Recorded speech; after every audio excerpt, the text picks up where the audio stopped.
Milestone school and কলেজে বিমান দুর্ঘটনায় নিহত শিক্ষিকা মাহেরিন চৌধুরী, মাসুকা বেগম ও মাহফুজা খানম মানবতা ও সাহসিকতার অনন্য দৃষ্টান্ত হিসেবে এই জাতির কাছে চিরস্মরণীয় হয়ে থাকবেন বলে মন্তব্য করেছেন প্রধান উপদেষ্টা প্রফেসর মোহাম্মদ ইউনূস। ১৯ অগস্ট বিকেলে রাষ্ট্রীয় অতিথি ভবন যমুনায় নিহত ৩ শিক্ষিকার পরিবারের সদস্যরা দেখা করতে এলে তিনি এই মন্তব্য করেন। প্রধান উপদেষ্টা বলেন, বেশ কিছুদিন পার হলেও এই স্মৃতি এখনও সবার মধ্যে দগদগে হয়ে আছে।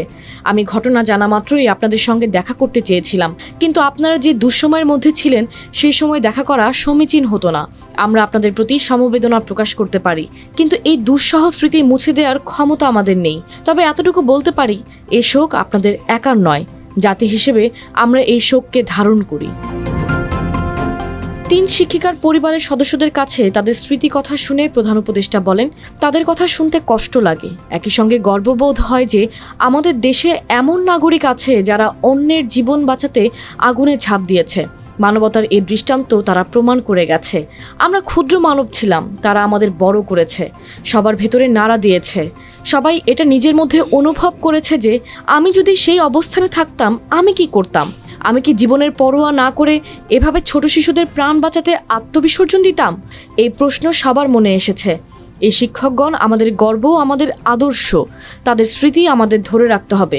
এর জন্য যা কিছু করা প্রয়োজন আমরা তা করব।